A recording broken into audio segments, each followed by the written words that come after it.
नाज़िया वाला से आपको अपडेट करेंगे, जहां 1998 में गवर्नमेंट हाई स्कूल कंजवानी से मैट्रिक करने वाले क्लास फेलोज के लिए खुसूसी तकरीब का इनेकाद किया गया।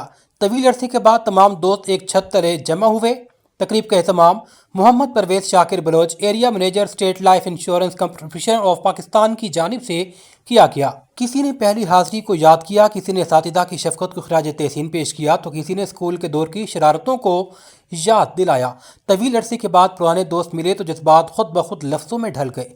ये रीयूनियन इस बात का सबूत है कि वक्त गुजर जाता है मगर स्कूल की दोस्तियों की खुशबू कभी मांद नहीं पड़ती। तकरीब तिलावत से शुरू हुई, जिसके बाद शुरका ने मोहम्मद परवेज शाकिर बलोच को एरिया मैनेजर बनने पर मुबारकबाद पेश की। इस मौका पर क्लास फेलोज की जानिब से मोहम्मद परवेज को पंजाब की सकाफत की अलामत पगड़ी पहनाई गई और फूलों के हार पहनाए गए। तकरीब में इस अज़म का यादा किया गया कि मोहम्मद अमीन अजीज साबरी के शुरू किए गए सफ़र को तमाम दोस्त बाहमी मोहब्बत और इत्तेहाद के साथ आगे बढ़ाएंगे। इख्तिताम पर मरहूम असातिज़ा इकराम की मग़फ़िरत और हयाती असातिज़ा के लिए खुसूसी दुआ की गई।